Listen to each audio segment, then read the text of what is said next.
Guess who's back? Back again. Back again. Shady's Verified? Verified therapist. We're back. We're back with a special episode this week. Mhm. And we're going to talk about self-care. So while we're talking about self-care this week is I was on vacation when we usually are recording this. So Mhm. I will be on vacation the week that we should be recording this. So we decided to take this time to just talk about some self-care and how we take care of ourselves Mhm. outside of work, because we have a very draining job in our ethics to that, like, if we're not feeling 100%, then we shouldn't work. You know, when we were in school, we heard a lot about self-care, and I was just like, yeah, like we're supposed to be telling people that. So yeah, we need to practice self-care. Kind of blew it off a little bit, like didn't really like put too much stock in it. And then when I actually started in the field, I was like, oh, this is why you actually have to practice self-care, because our job is actually very mentally draining. It is very much so. And especially if you work at a job where you have to see back to back people every day, which is something that I know you do. I know you see people back to back all day. Yeah, typically. Yeah, like 8 or 9 people in a day. Which is very draining. When I worked at another place, we would do groups like every day of the week. So on average, we would see probably like at least like 15 people a day, like 15, 20. Yeah. Sometimes on like the longer days, it would be more. Yeah. Which is insane, because then you get to the end of the week and like you've seen 60 people. So you've done 60 notes. Yeah. That's draining. It is extremely draining. And I think sometimes the perception of therapy is that you just go in and hang out and talk. And so it doesn't sound like that it would be that draining. But when you're processing trauma and you are talking about like substance use, you're talking about like these really heavy topics, that many people in a day. I mean, there's times where I get done with work, and I know that you've experienced this too, or you probably have. You have like a headache where your brain has just been working all day long, problem solving and processing. And, you know, sometimes at my job, it's like putting out fires all day long. And so while I love the chaos and like I thrive in the chaos, it's very tiring. Yeah, it definitely can be, especially when you come home to like your partner or your roommate or a friend, and you're just like talked out completely, and you have to be like, okay, give me like 20 minutes. Yeah. Or like I'm not going to be able to hold a conversation. Or like maybe if it's a heavier conversation, let's have this on another night, because this is it's not going to happen. Like I don't have the brain capacity to do this. Right. So, and that's self-care, setting those boundaries, and also voicing like, I need a minute because I just had a really hard day at work. Yeah. And I, it's important to talk about what self-care is, because I think self-care is such like a hot button word right now. And it's kind of perceived as like taking a hot bath or, going and getting a massage, which those things are considered self-care and those things are important. But self-care is also very disciplined things like setting boundaries and what you're consuming in your body, exercising. These things that might not feel like self-care in the moment because we don't really want to do them all the time. Those are also considered self-care, They definitely are. And like eating healthy, drinking plenty of water, which we know from a couple of episodes ago. I definitely drink a lot of water. She's got that on lock. Like eating healthy. I had a meeting this past week with like a hormone specialist, and I was given magnesium to take before I go to sleep. And just adding magnesium to my diet has helped so much. It's also improved my sleep completely. It's helped me feel so much better throughout the day. Because I do take Zoloft, I get a lot of brain fog. And I know it's only been a few days since I've started taking the magnesium, but it seems to help with the brain fog. Like I don't feel as foggy, and I don't feel like I'm starting a sentence and just kind of not knowing where it's going. Yeah. That's great. Like, because sometimes you've seen this with me. Like sometimes I'll start a sentence and my brain will like leave the station completely. I'm literally just like the brain fog that comes along with a lot of the SSRIs and different medications like that. It's really difficult to deal with. Right. Yeah. I was like that really bad after I had COVID. Like, I've had COVID 3 times, and each time, like, I've had a period of time where I was so brain foggy that I was just kind of like here, and I could not keep a train of thought, and it's frustrating. Yeah. Because, like, when you start talking, like, you know where it's going. But then by the time you get like halfway there, it's like, phew. Yeah. It's gone. Yeah. It kind of feels like sometimes I have like ADHD and I'm just like, where did that go? Yeah. But it really is like just the brain fog taking over. Yeah. And when that happens too much, I also know that means that it's time for me to take a break from work as well. Because yes, it's my medication, but also when I'm overworked, it happens even more. Yeah. So how would you describe what burnout looks like for people? Because that happens if you're not practicing enough self-care, you're overworking, and it happens a lot in our job. Yeah, it definitely does. I think burnout really looks like careless mistakes. That's a big one, just in any profession. Like when you notice yourself making like 2 times as many mistakes as you usually would, you know that your brain isn't fully operating at a normal level as it usually would. If you're getting into arguments with other people at work and having those kinds of conflicts, that's a pretty big sign that maybe you need to step back and take a break. Yeah. If your emotions are getting heightened. You know, if you come home every single day and you just fall straight asleep, that's a big one. Dreading to see clients, I know is a big one. Yeah, dreading to see clients. Also, just not doing the things that you were doing before. So if you were like eating healthy, exercising, drinking water, and you stop doing all 3 of those things, or you've cut back on doing those things like a significant amount, then that's also a sign of burnout too. Yeah. Because you're just like, well, I'm too drained to even cook dinner. And that's understandable. But every night of the week, that's not a normal thing to happen. And what normally happens in our field, if we get burnt out, we are not showing up for our clients in a healthy space. And that could, like you said a second ago, lead to like some accidental negligence. We might miss things that we might not normally miss if we're burnt out. A client comes in and makes some pretty serious claims that require some reporting or something, and we might not catch that just because we're having a hard time staying focused because we're burnt out. It really like can become harmful to some clients if they're trying to process and we're just not there and not able to be present with them. And that's why it's in our code of ethics as well that if you are feeling these signs of burnout or you're not feeling the best, you shouldn't be working.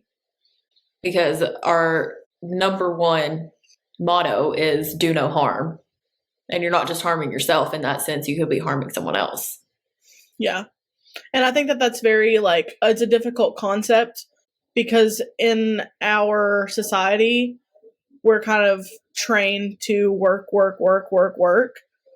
And there's kind of like a taboo of taking your PTO time or taking needed vacations. Like people don't want to acknowledge that doing those things is actually more productive. They'd rather you not take your PTO time or, not take that time off that you need. And so self-care can at times feel like we're doing something wrong sometimes when we're not. Yeah, it can definitely feel really weird. And especially if you work in an environment, like you said, that makes you feel bad for when you need to take a PTO. Like when you're like, oh, well, I just need a day off. Like I had a really rough week. Like I just need a day off. And if they shame you for that, then it's going to be hard for you to go to them and ask for time off in the future because they're just shaming you for that. Right. Or even in turn, like me, I work in private practice. So if I don't work, I don't get paid. Mm-hmm. I don't have PTO anymore. So it's really Right. hard for me to take off work because I'm just like, well, I need money. Mm-hmm. But also on the other hand, I need time off. Right. And talking myself into like, it's perfectly okay to take time for yourself. Mm-hmm. And money isn't everything. I'm very lucky to have live in a 2-income household. So it's not like absolutely dire Mm-hmm. if I take a day off or 2 days off. When this episode airs, I will have taken Wednesday, Thursday, Friday, Monday. So I would have taken 4 days off. Mm-hmm. Not even a full week. I refuse to give myself a full week, which is my own problem.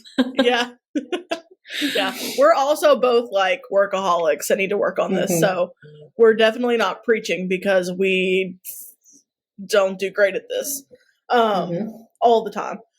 But I also, you brought up a good point too, that self-care looks different for everybody. And we live in a capitalist society where there's a lot of class differences and some people are not able to take that time off of their job. Some people can't afford to take even one day off and it not affect them greatly.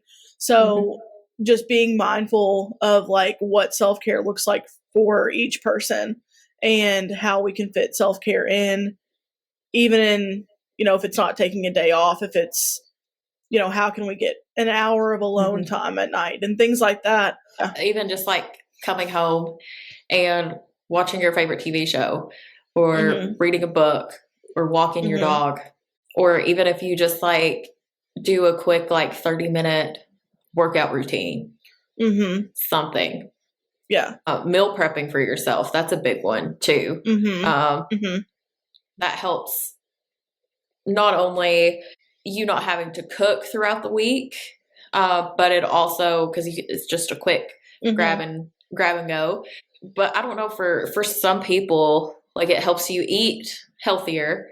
And if you like cooking, that's a self-care thing. I love cooking. Right. And I love trying different recipes, and I do the Whole30. So Whole30 is pretty much you cook everything unless you're just going to be eating raw vegetables and fruit the entire time. Yeah. Which I follow it 80% of the time. So those crackers that I had earlier were not Whole30. Yeah. Well, 80%, it's really hard to do anything 100% of the time. So that's why it's important to find like a good balance. And I really admire the people that can do Whole30 100% because it is so difficult. Yeah. You're literally living off of fruit, vegetables, and meat. Anybody who can do 100% of any specialized diet that isn't like 100% ice cream all the time, good for them. Because like it's so difficult. Like balance of anything, the people who can go to the gym 7 days a week, good for them. That's difficult to do. It's difficult to it's difficult to find time to even be able to go do these activities. Like even if it is like on the weekend, you hanging out with your friends, you going to do what is that place here? The throw an axe. That's like a fun activity to do with your friends. Going to like a basketball game or a football game. All of those things are considered self-care, but also you have to carve out time to do those things.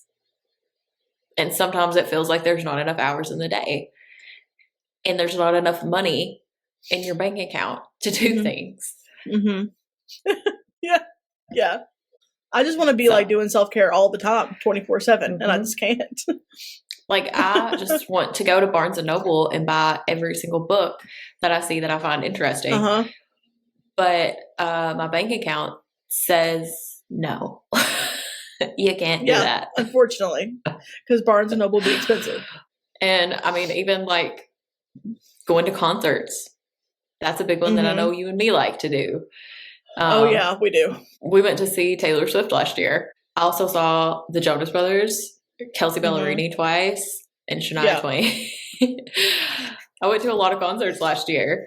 Mhm. And while I won tickets to Taylor Swift, yeah, I won tickets to Taylor Swift for Yeah.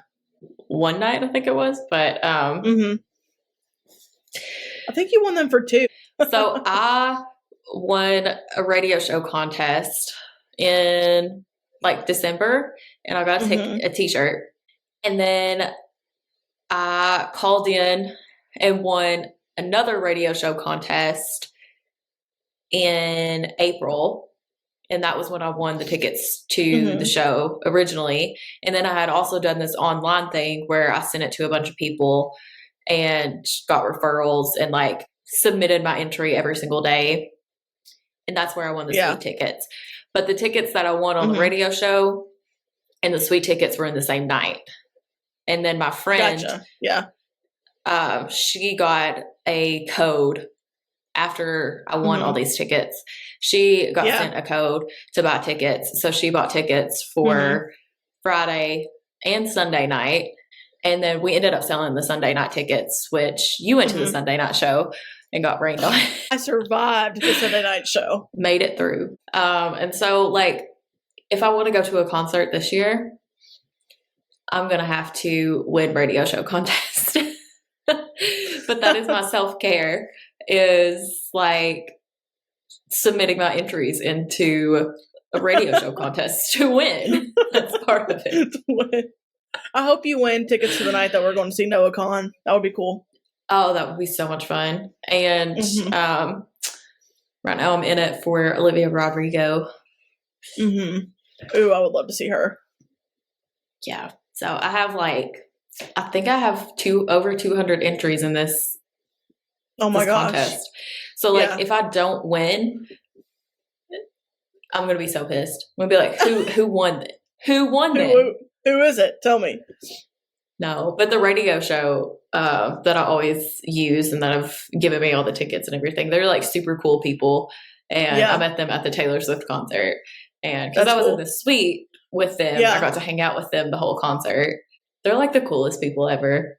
And whenever I hear them on the radio, I'm just like, oh my God, I know them. I know you. I was probably like the very obnoxious person in the suite because I was like, go back and forth between like scream singing the songs and then like hanging out with the radio show people and and eating all the cheese. We talked about this. There were so many different cheeses. There was like So many this cheese. like creamy goat blueberry cheese. It sounds weird, but it was delicious. So good. It was so good. And I kept buying that cheese because I found it at Kroger and I kept buying it. I don't know if it was the exact one, but I kept buying it. Was it So- expensive even at Kroger? Like the one you were buying? Was it expensive? Yeah, it was probably like why I stopped buying it because it was really expensive. It was probably like, I want to say it was either like for a thing of it like this big Mm-hmm. and it's like this round. Yeah. I want to say it was like $8 to $11, something like that. Oh yeah. Mm-hmm. Which is a lot, especially because you really can only eat it with like crackers. So, and gluten-free crackers are expensive. So Yeah. for that meal alone, it was like $20 for me. Self-care that went down the drain. Self care we could no longer afford. We could no longer afford that. So I had to stop buying that. But it's delicious. Mm-hmm. I'll have to get some of it. Not now. Oh, Maybe it's when so I'm like good. rich and famous. There was like, in the suite, there was a whole charcuterie board. And then there was like various like chips and salsa and like Mhm. meats and veggies and like just like everything that you can think of in this. And then they had like huge bottles of wine. They had Mhm. beer, Trulies, like they had all of it. Didn't have to spend any money that night. They had like Sprite, water, whatever you needed there. So That's awesome. and they had their own bathroom, which is really good, especially the night before. And my poor friends that went with me that weren't in the suite with me because my aunt was with me. But they had to like stand in line for 20 minutes for the bathroom. And those bathrooms were really gross. I don't really know how I survived not going to the bathroom. I don't know if I just like did not intake anything, so I did not have to go to the bathroom because we were there forever. But the line to get into the bathroom when we were on that lightning delay was whack. Because everybody was just standing. So you could not get through to go to the bathroom. There was just nothing. Yeah. That would not be fun. We'll have to discuss the trauma of night 3 and how I almost passed out and I had to like get to the edge of the crowd because my knees like buckled and according to my best friend who was with me, my lips turned blue. I was claustrophobic. Yeah. Yeah. Because we had been standing for 3.5 hours at that point. Yeah. And there was no breathing room. So everybody was just like jam packed into that area. So, and we were on the 3rd level, so there wasn't like anywhere that we could really like just like sit down and chill. It was like just standing room only. Oh, absolutely not. Yeah, that would not have been a fun time.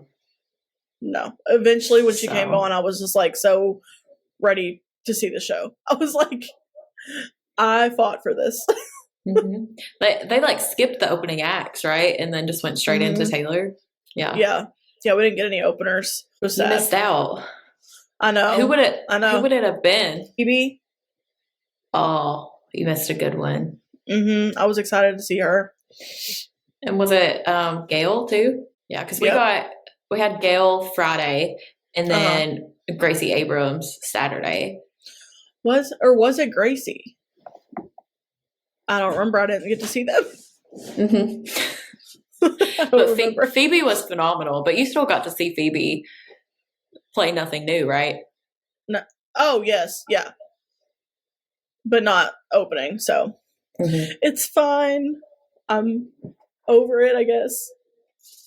But you know what? Taylor came out there and she performed that entire show, went past midnight. That was her curfew. Paid fines to play the whole thing, and it poured rain the whole time, but it was the best. She knows how to put on a show, no matter the circumstance. She does, yeah. I don't know how much of that we're gonna have to cut. We just go on long rants about Taylor. So, but yeah, so going to concerts is self-care for us. It's a huge self-care. We both like to read. That's a big self-care thing that we both do. Yes. So, buying lots of books. But I'll also just say, like, get a Kindle, pay for Kindle Unlimited. A lot of books are on Kindle Unlimited. And if they're not, you can get them for, like, a reduced rate. Like, the Crescent City book, the new Crescent City book is, like, $30 for the physical copy because they only have it in hardback. And I got it for $9 on Kindle. So that's a huge difference. Yeah. Kindle Unlimited is so worth it. Also, you can sign up for your library too.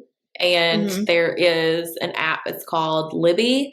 And then also there's other apps that your library probably has where you can get like free audiobooks. So, and just having a library card in general is really beneficial if you like reading.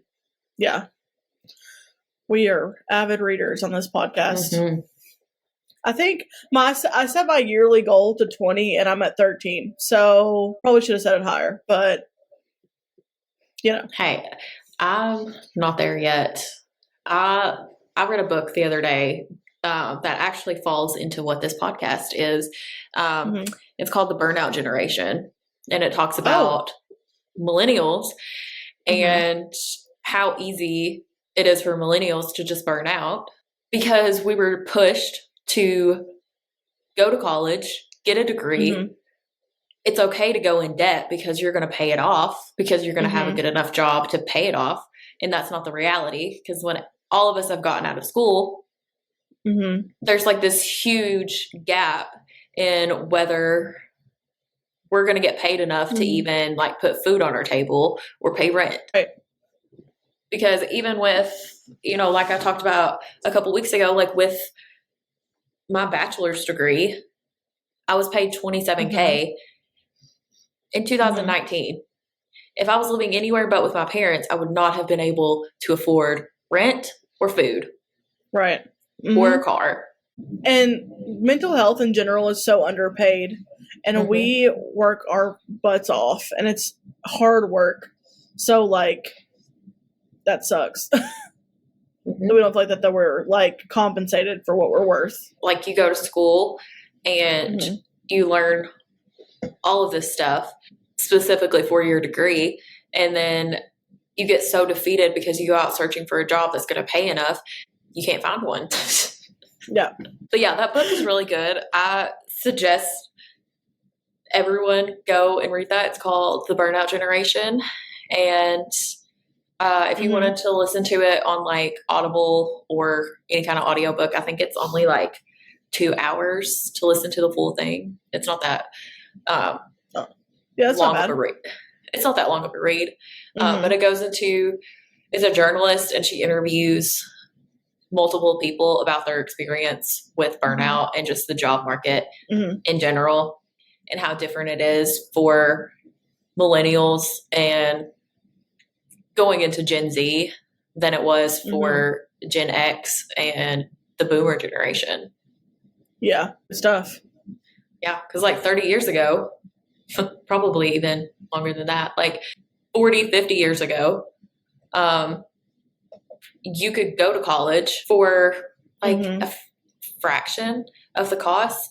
Like what our meal plan was in college was what our grandparents and parents' tuition was in college. Yeah. Like it's not the same. It's insane. Yeah, it's insane. Yeah. That generation was also the ones that were pushing us to go to college and if you don't go to college, then you're not going to be successful. Yeah. So I want to get into why self-care is important for your body. Another thing that shows up when you're not just burned out, but just overall not taking care of yourself, your body will shut itself down. So it will. That will show up in sickness. So if you find yourself getting sick a lot more, it's probably a sign that you need to slow down. You know, last year I got strep twice in a month, which was probably a big signal to be like, hey, slow down. Your immune system is not working the way that it needs to work because you're not taking care of yourself and you're overworking. So when you run yourself down like that, like you're literally like a battery, just like slowly going down. And then when the low battery pops up, like your phone's either going to die or you go and put it on charge. Yeah. So are you going to go put yourself on charge or are you going to let yourself die, essentially? Dramatic. Yeah. But it can happen because that can lead to heart disease. Like, especially if you're not sleeping at night either. That's one of the number one risk factors for heart disease. Yeah. Like I knew someone that said that they got on average 3 hours of sleep per night, not drugs, anything like that. That person has had 2 heart attacks and continues to be told by doctors, if you don't sleep, you are going to die. Literally. Yeah. Sleep is so important for our bodies. Like, in our brains, like I don't think that people understand how important sleep is to our brain health. Well, our overall physical health in general, but our brains, people think that when we go to sleep that our brains shut down and like we're all off work.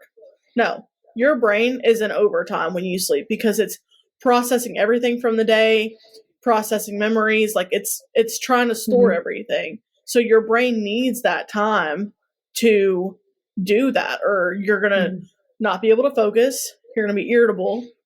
There's a lot of research that shows that or untreated sleep apnea leads to dementia and Alzheimer's because if it's interrupted sleeping patterns, your brain's not getting the oxygen that it needs at night and that's harmful to your brain. Yeah, for sure. Because that's the time where your brain is also like taking in all the information from the day and storing what's important and kicking out what's not important.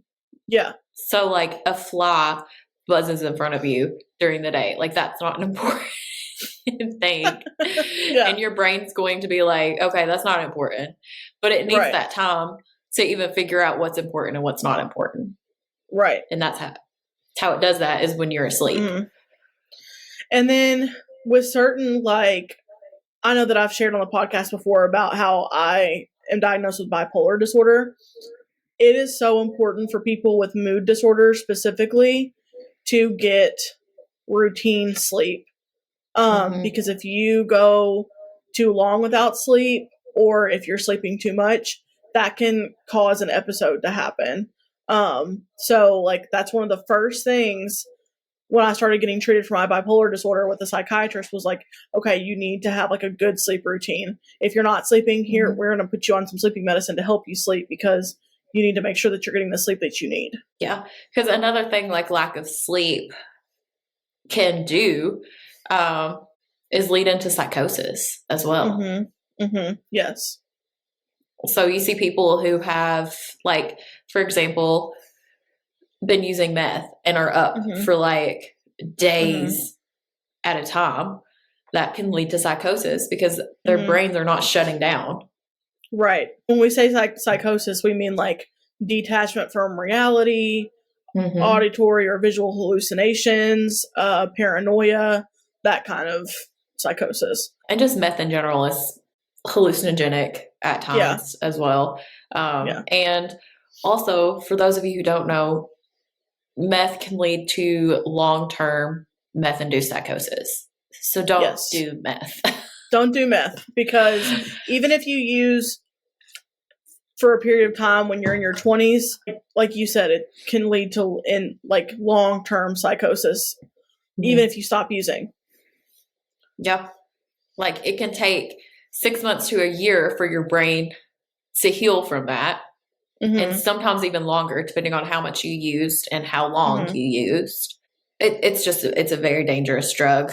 And now they're lacing everything with fentanyl too, so you don't even know what you're getting. It's a dangerous world out there with substance use right now. I mean, it is anyways, but the fentanyl crisis is changing the game a little bit. Do you want to talk about the importance of pets and self-care? Yes. Pets and self-care. So pets can be a huge stress reliever. They can offer so much support. They can help regulate us. I know Millie really picks up on when I'm like super anxious, and she will come over and she'll a lot of times like put her head in my lap or lay next to me, lay on top of me. My cats do that too. Yeah. Cats aren't really a good predictor of that because they are very selfish creatures. But I think at times my cats can pick up on that too. So, yeah. They're really good to co-regulate with. Like you said, they help regulate you. There's been a lot of studies that talk about how if you're really like in distress, even just petting an animal kind of lowers your stress levels. Yeah, that's why there's therapy dogs. And one of my favorite things that when I was in college that, you know, sororities and fraternities would do on campus is they would bring like the Humane Society animals on campus. So it would not only like raise money and be beneficial for the Humane Society, but it would also give like the college kids like a little bit of a stress reliever to just get to hold puppies and kitties in between classes, because it's super stressful time. And a lot of times they would do that either like the week of finals or a couple weeks before finals. Yeah. The college we went to was really good at like finals week self-care. Yeah. Max, speaking of dogs and self-care. Max, Maxie come here. Boy. Maxie boy. He acting up. I don't know what he's doing. He's having a moment. Having a big old moment. But yeah, I have had like a very like much life-changing past couple of years.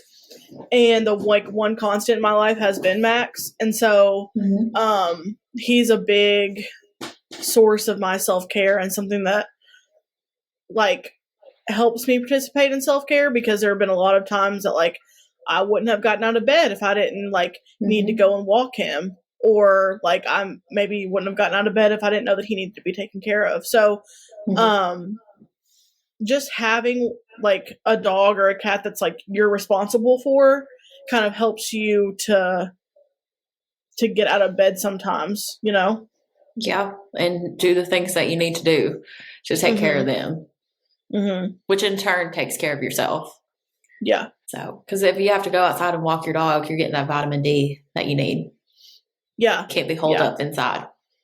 Yeah, and you just feel a lot better getting fresh air and being outside and being in nature. Yeah, but then also on the other hand, sometimes they can stress you out, especially if they go missing. Yeah, they do bring some stress sometimes. They definitely can. And the itching right now, like poor baby, like I just worry about her. Bad for it. Yeah. Yeah. Because I mean, especially when you don't have any kids, your pets kind of are your kids. They are your kids. Yeah. Yeah. And you just worry about them. Because I remember when Millie was missing. I was a mess. Like people that were around me during that time, those poor people. Like, for example, I called somebody a see you next Tuesday in the middle of Kroger parking lot during that couple of weeks. And that's so out of you're character stressed for out. me. Yeah. Because you're just so stressed out. They like yelled at me and I turned around and I called them a see you next Tuesday. So yeah. It was a hard time. And it wasn't James Kennedy's DJ set either. So yeah. It was not that. It was not that. So we just wanted to post like a bonus episode in lieu of Kate being gone, her going and doing this self-care vacation, and wanted to kind of talk about that and put out something so that there wasn't a big long break in between. So yeah, we wanted to give you guys some content. Yeah.